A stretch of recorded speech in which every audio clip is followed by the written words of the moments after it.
بسم اللہ الرحمن الرحیم۔ السلام علیکم۔ پروگرام اختلاف رائے کے ساتھ میں افتخار کاظمی۔ کوئی مانے یا نہ مانے، پاکستان میں اس وقت دو نظام چل رہے ہیں، اور دو سے بھی زیادہ چل رہے ہو تو کوئی حیرانگی کی بات نہیں، لیکن ایک بات تو ماننے والی ہے کہ پاکستان دو حصوں میں تقسیم ہو چکا ہے۔ دو نظام تو یقینی طور پر چل رہے ہیں۔ علی امین گنڈاپور کو الیکشن کمیشن نوٹس جاری کرتا ہے اور بلاتا ہے، لیکن پشاور ہائی کورٹ اسے روک دیتی ہے۔ شاہدانہ گلزار غلط الزام تراشی کرتی ہیں، انہیں ایف آئی اے نوٹس جاری کرتی ہے تو پشاور ہائی کورٹ انہیں روک دیتی ہے۔ پی ٹی آئی کے سابق چیئرمین عمران خان کو روزانہ کی بنیاد پر دو مقدمات میں بری کیا جا رہا ہے، تو لگتا یوں ہے کہ جس طرح مقدمات بنائے گئے تھے اسی رفتار سے اب ختم بھی ہو رہے ہیں۔ 9 مئی کے ملزمان کی ضمانتیں ہو رہی ہیں، اور سپریم کورٹ یہ کہتی ہے کہ ایک حوالدار کے کہنے پر کیسے سابق وزیر اعظم کو غدار ڈکلیئر کیا جائے۔ اگر وہ قانون کے محافظ کی گواہی نہیں مانتے تو کس کی گواہی مانتے ہیں؟ آرمی چیف اور کور کمانڈر کانفرنس کے اعلامیے انہیں دکھائی نہیں دیتے۔ 9 مئی کے ماسٹر مائنڈ بھی انہیں نظر نہیں آتے۔ وہ لوگ بھی نظر نہیں آتے جنہوں نے ایک عرصے تک خود کو ریڈ لائن قرار دیے رکھا، اور جب ان کے پاس قانون نافذ کرنے والے اداروں کے لوگ پہنچے تو ان پر تشدد کیا گیا۔ جج صاحب یہ فرماتے ہیں جن کے پاس اسلحہ نہیں ان کو کیوں پکڑا؟ ریلی میں جانا ان کا حق تھا، تو کیا جلاؤ گراؤ کرنا، پتھراؤ کرنا، عمارتوں کو آگ لگانا، اس کے لیے کسی اسلحے کی ضرورت ہوتی ہے؟ قطعی نہیں۔ تو یہ کام اسلحے کے بغیر بھی ہو سکتا ہے، تو کیا یہ اس کا حق تھا؟ تو قطعی نہیں۔ یہ ایک پاکستان ہمیں نظر آتا ہے، ایک نظام نظر آتا ہے، ایک سوچ نظر آتی ہے، ایک مائنڈ سیٹ نظر آتا ہے۔ دوسری طرف آپ دیکھیں تو اس میں ریاستی ادارے آپ کو دوسری طرف کھڑے نظر آتے ہیں، جس میں وہ 9 مئی کے ملزمان کی معافی نہ دینے کا ارادہ ظاہر کر رہے ہیں، عدالتیں ان کے ناقابل ضمانت وارنٹ گرفتاری جاری کر رہی ہیں۔ تو یہ ایک پاکستان ہے۔ دوسری طرف دیکھیں تو آپ کو ایک دوسرا پاکستان نظر آتا ہے، جس میں ایک عمومی سوچ یہ پائی جاتی ہے کہ 9 مئی کو پاکستان کے ریاستی اداروں پر حملہ کیا گیا، پاک فوج کی عمارتوں کو نشانہ بنایا گیا، جلاؤ گراؤ کیا گیا، اور پاکستانی جو طاقت ہے اس کے جو سمبلز ہیں، علامتی مراکز ہیں، ان کو نقصان پہنچا کر دشمن کو یا دشمن کے نیریٹو کو تقویت دی گئی، اور یہی ریاست جو ہے وہ 9 مئی کے ملزمان کو معاف نہ کرنے کا ارادہ ظاہر کر رہی ہے۔ اسی ریاست کے بہت ساری عدالتوں میں ان کے خلاف کرپشن کے مقدمات ہیں، جلاؤ گراؤ کے مقدمات ہیں، غداری کے مقدمات ہیں، فوجی عدالتوں میں بہت سے مقدمات زیر سماعت ہیں۔ تو اس وقت لوگ بڑے کنفیوز ہیں کہ ایک سے زیادہ ریاست ہے، اور کیا ریاست کے اندر کوئی ریاست بنی ہوئی ہے، اور جو اصل ریاست ہے اس کا بیانیہ کچھ اور ہے، اور جو سامنے نظر آ رہا ہے وہ معاملات کچھ اور نظر آ رہے ہیں۔ اگر اسے جمہوریت کہتے ہیں، اگر آپ اسے ڈیموکریسی کہتے ہیں، تو پھر اس کا مطلب یہ ہے کہ ہم کنفیوز ہیں، کیونکہ ڈیموکریسی یہ نہیں ہوتی۔ ڈیموکریسی بالکل اس چیز کا نام نہیں ہے کہ آپ جو ہے وہ ریاست کے اندر ریاست بنا لیں۔ ریاست ایک ہی ڈگر پر چلتی ہے، ایک ہی زاویے پر چلتی ہے، اس کے اندر لوگوں میں اختلاف رائے ہوتا ہے، لیکن ریاست کے فیصلوں میں کوئی اختلاف نہیں پایا جاتا، اور ریاست ایک سال تک یہ نہیں سوچتی کہ اگر انہوں نے ریاستی اداروں پر حملہ کیا، ان کو سزا دینی ہے، تو اس کے لیے انتظار کیا جائے۔ تو یہ ساری کنفیوژن کیوں ہے؟ کیونکہ معاملہ یوں لگتا ہے کہ سیاستدانوں نے یا اداروں نے یہ سوچ رکھا ہے کہ عوام چونکہ بڑے بیزار ہیں، ان کے مسائل کا حل کسی کے پاس نہیں، تو ان کو الجھا کر رکھیں۔ تو کیا وجہ یہ ہے کہ سیاسی لڑائیاں لڑی جائیں اور لوگ اسی میں یعنی انگیج رہیں، اور جو ایکچولی پکچر ہے وہ چھپی رہے؟ تو یہ ساری باتیں آج کی خبروں میں چھپی ہیں، وہ میں آپ کو بتاتا ہوں کہ آج کیا کچھ ہوا اور کیا کچھ ہونے جا رہا ہے۔ وزیر اعلیٰ خیبر پختونخوا علی امین گنڈاپور، جن کے کل رات ہی وارنٹ گرفتاری جاری ہوئے تھے، ان کو اس سے پہلے الیکشن کمیشن نے ایک نوٹس جاری کر رکھا تھا۔ انہوں نے الیکشن کمیشن کے سامنے اپنے آمدن جو ہے وہ چھپائی، اپنے اثاثے صحیح طرح ڈکلیئر نہیں کی، تو ان کے خلاف ایک درخواست الیکشن کمیشن میں گئی۔ الیکشن کمیشن نے اس کو اسکروٹنائز کیا اور انہیں طلب کر لیا۔ آج پشاور ہائی کورٹ میں وہ پہنچ گئے، اور انہوں نے پشاور ہائی کورٹ سے اپنے لیے اسٹے آرڈر حاصل کر لیا۔ تو پشاور ہائی کورٹ نے الیکشن کمیشن کا نوٹس معطل کر دیا ہے، اور وزیر اعلیٰ کے پی کے خلاف کارروائی کرنے سے الیکشن کمیشن کو روک دیا۔ تو یہ نوٹس اڑا دیا گیا ہے، اور اس میں اہم بات یہ کہ الیکشن کمیشن کا وکیل بھی پیش نہیں ہو سکا۔ تو یہ کیا معاملہ چل رہا ہے؟ علی امین گنڈاپور یا تو ملزم ہے یا مجرم ہے، یا پھر وہ بے قصور ہیں، اگر ان کو آپ نے اسی طرح کا ریلیف دینا ہے تو نوٹس کیوں جاری کیا گیا، اور اگر نوٹس جاری کیا گیا تو پھر اس پہ کارروائی کیوں نہیں ہوئی؟ یہ جو پاکستان کی عوام ہے اس بات سے زیادہ کنفیوز ہوتی ہے کہ جب انہیں اس طرح کی چکر دیے جاتے ہیں یا اس طرح کی چیزیں نظر آتی ہیں جس میں کوئی چیز واضح نہیں ہوتی۔ ایک اور خبر آپ کو بتاتے ہیں، جنرل فیض حمید کے بھائی نجف حمید کی گرفتاری کے حوالے سے بڑا شور مچا۔ اینٹی کرپشن نے انہیں کل گرفتار کیا، انہوں نے بھاگنے کی کوشش بھی کی، انہوں نے ضمانت کرا رکھی تھی، ان کی ضمانت منسوخ ہوئی، احاطہ عدالت سے انہیں پکڑ لیا گیا، وہیں ان کا دوبارہ ریمانڈ حاصل کیا گیا، اور آج نجف حمید صاحب کی باقاعدہ ضمانت منظور ہو گئی ہے اور وہ ضمانت کے بعد اپنے گھر جو ہے وہ جا چکے ہیں۔ تو یہ بھی ایک اسی نظام کا آپ کو ایک عکس نظر آتا ہے، طاقتور لوگوں کا جو معاملہ ہے۔ تحریک انصاف کے سابق چیئرمین عمران خان اور شیر رشید کو احتجاج توڑ پھوڑ کے 2 مقدمات میں آج عدالت نے بری کر دیا۔ کل بھی عمران خان کو 2 مقدمات میں بری کر دیا گیا تھا۔ ان مقدمات میں عمران خان صاحب خود پیش نہیں ہو رہے، ان کے وکلاء پیش ہو رہے ہیں۔ ڈسٹرکٹ اینڈ سیشن کورٹ میں جوڈیشل مجسٹریٹ سہیب بلال رانجھا کے روبرو احتجاج اور توڑ پھوڑ کے مقدمے میں جو کہ تھانہ بھارہ میں درج ہے، اس مقدمات کی سماعت ہوئی۔ عدالت نے یہ فیصلہ پہلے سے محفوظ کر رکھا تھا، اس فیصلے میں شیر رشید بھی ملزم تھے۔ عمران خان اور شیر رشید سمیت کئی ملزمان کو عدالت نے بری کر دیا، جن میں شامو قریشی، سیف اللہ نیازی، عامر محمود کیانی، پرویز خٹک، شیریں مزاری، فیصل جاوید، اسد عمر، علی نواز ایوان، راجہ خرم نواز، فیصل جاوید، شیر رشید احمد سمیت تقریباً 12 ملزمان ہیں جن کی عدالت نے ضمانت منظور کی ہے۔ تو یہ مقدمات جب قائم ہوئے تھے 9 مئی کے تناظر میں قائم ہوئے تھے، ان مقدمات میں ان میں سے ایک ملزم بھی عدالت میں پیش نہیں ہوا اور عدالت نے ان کو بری بھی کر دیا۔ اب یہ حیرانگی کی بات ہے، کل بھی عمران خان صاحب کو 2 مقدمات میں جو لانگ مارچ اور توڑ پھوڑ کے مقدمات تھے ان میں بری کر دیا گیا، ان میں بھی عمران خان صاحب پیش نہیں ہوئے۔ تو خان صاحب کو اب تک 2 روز میں 4 مقدمات میں ان کی بریت ہو چکی ہے۔ سائفر کیس ان کا اپنے حتمی اور منطقی انجام کی طرف بڑھتا ہوا نظر آ رہا ہے، اس میں بھی جج صاحب جو ہے وہ اس قسم کے ریمارکس دے رہے ہیں جس سے لگتا ہی ہے کہ سائفر کیس میں فیصلہ جو ہے وہ یعنی فیل ٹرائل نہیں ہوا اور فیصلہ جلد بازی میں کیا گیا۔ تو اسی سے اندازہ ہوتا ہے کہ عمران خان صاحب کو کہیں نہ کہیں سے ریلیف مل رہا ہے۔ اس طرح سپریم کورٹ نے 9 مئی کے واقعے کے 5 ملزمان کی ضمانت کی درخواستیں منظور کی ہے۔ ان میں جو ایف آئی آر تھی اس میں دہشت گردی کی دفعات لگی ہوئی تھی۔ جسٹس جمال مندوخیل نے ریمارکس یہ کہ آپ کو پتہ ہے کہ انسدادی دہشت گردی کی دفعہ کن حالات میں لگائی جاتی ہے۔ حال ہی میں دہشت گردی کے واقعے میں ایک افسر کی شہادت ہوئی، وہ دہشت گردی کا واقعہ ہے۔ پشاور میں سانحہ آرمی پبلک سکول، کوئٹہ میں وکلاء پر خودکش دھماکہ، یہ دہشت گردی کے واقعات ہیں۔ جسٹس جمال خان مندوخیل نے کہا کہ سیاسی کھیل سیاسی میدان میں لڑیں، عدالتوں میں سیاسی لڑائی نہ لڑیں۔ جب آتشی اسلحہ برآمد نہیں ہوا تو متعلقہ شق کا اطلاق نہیں ہوتا۔ تو جج صاحب نے ان 9 مئی کے ملزمان کو اس وجہ سے رہا کر دیا ہے کہ ان سے کوئی آتشی اسلحہ برآمد نہیں ہوا اور دہشت گردی کا ایکٹ ان پر نہیں لگتا۔ تو اس کا مطلب یہ کہ دہشت گردی کی تعریف سپریم کورٹ نے یہ کی ہے کہ جب تک آپ کے پاس آتشی اسلحہ نہ ہو تو یہ کوئی دہشت گردی کی واردات نہیں ہے۔ آپ خنجر سے، چاقو سے، تلوار سے لوگوں کی گردنیں کاٹ دیں لیکن آپ پر دہشت گردی ایکٹ کا اطلاق نہیں ہوگا۔ یہ جج صاحب کا جو بیان ہے اس کے حوالے سے میں یا ان کے جو ریمارکس ہیں میرا موقف یہ بنتا ہے۔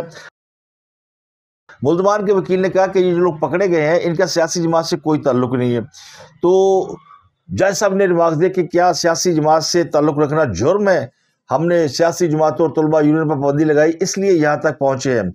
حکومت یا ریاست ماں باپ کی طرح ہوتی ہے، ماں باپ ناراض ہو تو بچوں کو 1-2 تھپڑ لگا کر راضی ہو جاتے ہیں، سب کو بند کر دینے سے کیا حاصل ہوگا؟ ویسے بھی 1 سال گزر چکا ہے۔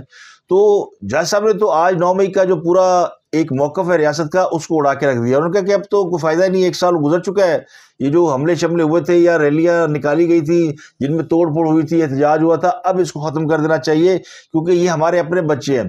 تو اگر یہ آپ کے بچے ہیں تو پھر وہ جو بلوچستان میں جن لوگوں کے خلاف ریاست کارروائی کر رہی ہے وہ کس کے بچے ہیں؟ وہ بھی تو اپنے حقوق مانگ رہے ہیں۔ تو یہ ریاست کے حوالے سے جو 2 نظام چل رہے ہیں، میں اس کی ایک واضح مثال آپ کو بتا رہا ہوں کہ بلوچستان میں اگر کوئی اس طرح کی بات کرتا ہے، احتجاج کرتا ہے، توڑ پھوڑ کرتا ہے تو اس کے اوپر وہ مسنگ پرسن میں بھی شامل ہو جاتا ہے، عدالتیں بھی کچھ نہیں کر پاتی۔ اور اس طرح اگر کوئی تحریک انصاف میں شامل ہے تو وہ جو مرضی کرے، اس کو عام معافی ہے۔ اس کیس میں جو تفتیشی افسر ہے اس نے بتایا کہ یہ جو ملزمان تھے یہ ایک ریلی میں شریک تھے، اور جج صاحب نے پھر پوچھا کہ کیا ریلی میں شرکت کرنا جرم ہے؟ سوال یہ کہ اگر یہ سیاسی جماعت کے لوگ نہیں تھے تو یہ ریلی میں کیا کر رہے تھے، اور اگر ریلی میں گئے تھے تو پھر انہوں نے جلاؤ گراؤ توڑ پھوڑ کیوں کی ہے؟ لیکن تفتیشی افسر نے جب یہ بتایا کہ زمان پارک لاہور میں ڈیوٹی پر مامور ہیڈ کانسٹیبل اسپیشل برانچ نے بیان دیا کہ وہاں 9 مئی کی سازش تیار ہوئی تھی، تو اس پر جج صاحب بزگے اور انہوں نے کہا کہ کیا ہم ایک ہیڈ کانسٹیبل کی بات مان لیں کہ سابق وزیر اعظم غدار ہے؟ تو یہ جو جاسوسی کے، مخبری کے یا سرویلنس کے کام کرتے ہیں، یہ چیف جسٹس آف پاکستان نہیں کرتے، یہ سپریم کورٹ کا کوئی جج نہیں کرتا، یہ کوئی کیپٹن میجر رینک سے یہ کوئی اعلیٰ فوجی افسران نہیں کرتے، بلکہ یہ عام لوگ ہوتے ہیں جن کا تعلق جو ہے وہ لوور کیڈر سے ہوتا ہے، جو سپاہی ہوتے ہیں، جو ہیڈ کانسٹیبل ہوتے ہیں، جو پولیس کے مخبر ہوتے ہیں یا پولیس کے انفارمر ہوتے ہیں، یہ ان کی انفارمیشن کی بنیاد پر، کیونکہ ایسے ہی لوگ وہاں پہ جا سکتے ہیں، بڑے رینک کا افسر تو وہاں گھس نہیں سکتا اور نہ وہ کسی کی سرویلنس کر سکتا ہے۔ تو لیکن جج صاحب کا اپنا ہی موڈ ہے، وہ آج ایک عجیب موڈ میں تھے، اور انہوں نے یہ پورا جو 9 مئی کا معاملہ ہے اس کے اوپر انہوں نے خاصا گرل کیا، اور عدالت کا جو رویہ ہے وہ مجھے تھوڑا سا سرپرائزنگ لگا۔ جسٹس حسن اظہر رضوی نے بھی کہا کہ کیا چیک پوسٹوں پر بم دھماکوں کی سازش پکڑی گئی ہے؟ پھر انہوں نے کہا کہ اگر یہ کسی اور جرم میں ملوث نہیں تو ان کو رہا کیا جائے، ضمانت پر چھوڑ دیا جائے۔ ان ملزمان میں اویس، نصر اللہ، سیف اللہ، کامران اور وقاص شامل ہیں۔ ان پر 9 اور 10 مئی کی درمیانی شب فوجی مرکز حمزہ کیمپ راولپنڈی میں حملے اور توڑ پھوڑ کا الزام تھا۔ ان کے خلاف تھانہ نیو ٹاؤن راولپنڈی میں مقدمہ درج ہے۔ تو یہ جج نے آج جو ہے نا وہ سارا کیس سپریم کورٹ نے 9 مئی کا جو ہے وہ ایک طرف رکھ دیا ہے، اور ریاست کا جو بیانیہ ہے، جو ریاستی اداروں کا بیانیہ ہے، سپریم کورٹ نے اس کو ہولڈ کر دیا ہے اور کہہ دیا کہ یہ آپ کا بیانیہ 1 سال گزر چکا ہے، اب یہ کہانی ختم، بس 1-2 تھپڑ لگائیں اور معاف کر دیں۔ تو یہ وہ آج کے 2-3 بڑے فیصلے ہیں جن سے یہ اندازہ لگایا جا سکتا ہے کہ حالات کس طرف جا رہے ہیں، اور وہ جو ہمیں ایک پکچر نظر آتی ہے ریاستی اداروں، حکومتی اداروں اور مقتدرہ یا اسٹیک ہولڈر کی جانب سے، اور ایک دوسری طرف عدالتیں اور ایک سیاسی جماعت اور اس کے سہولت کار، یہ اب 2 پاکستان ہیں۔ اس وجہ سے آپ کو پاکستان کے جو حالات ہیں وہ بہتر ہوتے ہوئے نظر نہیں آتے، اور کانفیڈنس کا عالم یہ، عمران خان صاحب کہتے ہیں کہ 5-6 ماہ جیل میں رہوں گا پھر حکومت ختم ہو جائے گی۔ اڈیالہ جیل میں وہ میڈیا سے بات کر رہے تھے، تو پنجاب حکومت نے ان جیلوں میں ملاقاتوں پر پابندی لگائی تھی، لیکن وہ پابندی 24 گھنٹے بھی سسٹین نہیں کر سکی۔ ہاں صاحب کے وکلا بھی مل رہے ہیں، ہاں صاحب سے صحافی بھی مل رہے ہیں، اور جیلوں میں آمد و رفت بھی جاری ہے، اور ایک بار پھر جیلیں جو ہے وہ سیاسی مرکز بن چکی ہیں، اور عدالتیں بھی باقاعدہ الاؤ کر رہی ہیں کہ عمران خان سے ملاقات سے کسی کو روکا نہ جائے۔ تو پھر ان کا کانفیڈنس لیول ٹھیک ہے، وہ کہتے ہیں کہ جناب میں 5-6 ماہ جیل میں رہوں گا اور پھر باہر آ جاؤں گا۔ ان کو شاید آئیڈیا ہو گیا ہے، یا ان کی کوئی ان کا کوئی کمٹمنٹ ہے، یا ان کے ساتھ کوئی انڈرسٹینڈنگ ہے جس کی بنیاد پر انہوں نے یہ دعویٰ کیا ہے۔ خان صاحب نے کہا کہ ملک میں جو کچھ ہو رہا ہے سارا نظام بے نقاب ہو گیا، نگران حکومت، الیکشن کمیشن اور اسٹیبلشمنٹ سب ایک ہیں۔ تو یہ خان صاحب ہے جو کہ پاکستان کے ریاستی اداروں کو ایک طرف کر رہے ہیں، ان کو آئسولیٹ کر رہے ہیں، اور خود دوسری طرف کھڑے ہو رہے ہیں۔ تو یہ نظام کے سامنے ایک نیا نظام جو بلڈ کیا جا رہا ہے، یہ ہماری آنکھوں کے سامنے ہو رہا ہے، اور اس کے نتائج کیا نکلیں گے یہ اللہ نہ کرے مجھے تو یہ حالات جو ہے وہ کچھ اچھی طرف جاتے ہوئے نظر نہیں آ رہے کہ ایک شخص جو 9 مئی کے واقعات میں ملوث ہے، یا ریاست کا بیانیہ کہ وہ ملوث ہے، اس کو مان نہیں رہے، حالانکہ یہ سب کو پتہ ہے، کھلی آنکھوں سے لوگوں نے دیکھا کہ کس طرح زمان پارک میں 9 مئی کے واقعات کی تیاری کی گئی، لوگوں کو پروک کیا گیا، تیار کیا گیا، انہیں ہاسٹائل کیا گیا، لیکن اب حالات یہ ہے کہ تمام ہاتھ جاڑ کے کھڑے ہو گئے کہ جناب کہانی مک گئی۔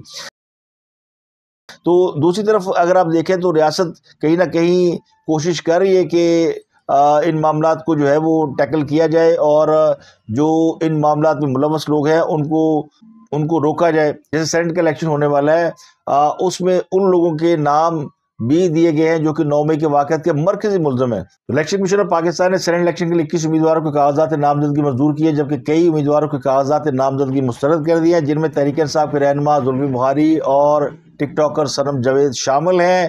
اس کے علاوہ مراد سعید اور اعظم سواتی کے کاغذات نامزدگی بھی خیبر پختونخوا سے مسترد کر دیے گئے ہیں۔ سابق وزیر اعلیٰ کے پی کے محمود خان کے کاغذات نامزدگی بھی الیکشن کمیشن آف پاکستان نے مسترد کر دیے ہیں۔ اس کے علاوہ جو دیگر لوگوں کے کاغذات نامزدگی مسترد کیے گئے ان میں عرفان احمد ڈاخا، خواجہ حبیب الرحمان اور مسلم لیگ نون کے امیدوار میاں نجیب احمد اویسی شامل ہیں۔ خواتین کی مخصوص نشستوں پر سنم جاوید کے علاوہ ثریا نسیم کے کاغذات نامزدگی مسترد کیے گئے ہیں، جبکہ اقلیتی نشست پر لیگی امیدوار طارق جاوید کے کاغذات نامزدگی مسترد کیے گئے ہیں۔ جنرل نشستوں پر وزیر داخلہ محسن نقوی، طلال چودھری، یحییٰ چیمہ، پرویز رشید، ناصر بٹ، ولید اقبال، اعجاز منہاج، شہزاد وسیم کے کاغذات نامزدگی منظور ہو گئے ہیں۔ اس کے علاوہ حامد خان، راجہ، ناصر عباس، ڈاکٹر مصدق ملک اور عمر سرفراز چیمہ کے کاغذات بھی ایکسیپٹ کر لیے گئے ہیں۔ وزیر خزانہ محمد اورنگزیب اور مصطفیٰ رمدے، ڈاکٹر یاسمین راشد اور ڈاکٹر مصدق ملک کے کاغذات نامزدگی بھی منظور ہو گئے ہیں۔ فائز احمد، انوش رحمان، بشرا انجم بٹ، ان کے کاغذات نامزدگی منظور ہوئے ہیں۔ تو ڈاکٹر یاسمین راشد 9 مئی کی مرکزی ملزمہ ہے، ابھی تک جیل میں ہے، اور ان کو الیکشن لڑنے کی بھی اجازت مل گئی ہے۔ اب انہیں سینٹ کا الیکشن لڑنے کی بھی اجازت مل گئی ہے۔ تو یہ کرائٹیریا میں سمجھ بھی نہیں آیا کہ ایک 9 مئی کے ملزم کو آپ الیکشن لڑنے کی اجازت دے دیتے ہیں، اور دوسرے اسی کیس میں جو گرفتار ہے 9 مئی کی ملزمہ سنم جاوید، اس کی کاغذات نامزدگی آپ مسترد کر دیتے ہیں۔ تو یہ کھچڑی جو پکتی ہے پاکستان کے اندر، یہ پھر پاکستان کے عوام کو بہت زیادہ کنفیوز کرتی ہے۔ ایک طرف ہمیں یہ پیغام مل رہا ہے کہ ان کے لیے معافی نہیں ہے، اور دوسری طرف ہمیں یہ نظر آ رہا ہے کہ ستیق خیرہ نے سونے پہ سہاگا خیبر پختونخوا کے وزیر اعلیٰ کا ایک اہم اعلان ہے، جس میں انہوں نے اپنے صوبے کے لوگوں سے کہا کہ اگر آپ سے کوئی رشوت مانگے تو اس کا سر اینٹ سے پھاڑ دیں، اور کہیں کہ ایسا کرنے کے لیے وزیر اعلیٰ کے پی کے علی بن گنڈا پور نے انہیں کہا ہے۔ تو یہ پاکستان کی ریاست کے ایک بڑے صوبے کا سربراہ ہے جو اپنے عوام کو اس بات کی ترغیب دیتا ہے کہ تم سر پھاڑ دو جو تم سے رشوت مانگے۔ اب لوگ جو ہے وہ اینٹیں اٹھا کے یا اینٹیں اپنی جیب میں رکھیں، جو کہ ان سے رشوت مانگے نہ بھی مانگے تو سر پھاڑ دیں، اور یہ الزام لگا دیں کہ جناب اس نے تو ہم سے رشوت مانگی تھی۔ کو حقوق لینے کا راستہ بھی ان کے پاس جو ہے وہ وائلنس ہی ہے۔ ان کے پاس کوئی قانون اور آئین کے تابع راستہ نہیں ہے، اور یہ اس کی واضح مثال ہے۔ اگر وہ آئین اور قانون کے تحت عوام کو حقوق لینے کا بتاتے کہ میں نے کوئی کمپلین سینٹر کھولا ہے یا فلاں جگہ پہ ہم بیٹھیں گے، وہاں پہ آپ شکایت کر سکتے ہیں، آپ ویڈیو بنا لیں، اس کی بجائے یہ مشورہ دینا ہے کہ آپ اینٹ لے کے اس کا سر پھاڑ دیں، تو پھر بیوروکریسی یا جو لوگ بھی رشوت خور ہیں ان کو آئندہ اپنے سروں پر ہیلمٹ پہننا پڑیں گے، اور وہ نہ بھی پہنے۔ اب وہ جو جائز کام بھی کر رہے ہیں وہ بھی اس ڈر سے لوگوں کے ناجائز کام کر دیں گے کہ کہیں یہ میرا سر پھاڑ کے یہ نہ کہہ دے کہ میں نے اس سے رشوت مانگی ہے۔ تو یہ آپ دیکھیں کہ اگر اس طرح حکومت چلانی ہے تلوار کے، اسلحے کے زور پہ، ڈنڈے کے زور پہ، اینٹ کے زور پہ، اب آپ اس کو دہشت گردی نہیں کہیں گے کہ اگر آپ کسی کا سر پھاڑ دیں گے اینٹ سے، اور یہاں بھی جج صاحب کہیں گے کہ نہیں یہاں پہ آتشی اسلحہ ہونا ضروری تھا۔ تو یہ پاکستان کے جو نظام ہے اس کے سرکردہ افراد کو یہ سوچنا پڑے گا کہ انہوں نے ایک نظام کے تحت زندہ رہنا ہے یا نظام کے اندر کئی نظاموں کو لے کر چلنا ہے، جس کا نتیجہ بہرحال تباہی کے سوا کچھ نہیں ہوتا۔ تو اب تک کے لیے اتنا ہی، آپ سے ملاقات ہوتی ہے اگلے ولاگ میں۔ اپنا گرد و نواح کے لوگوں کا بہت خیال رکھیے۔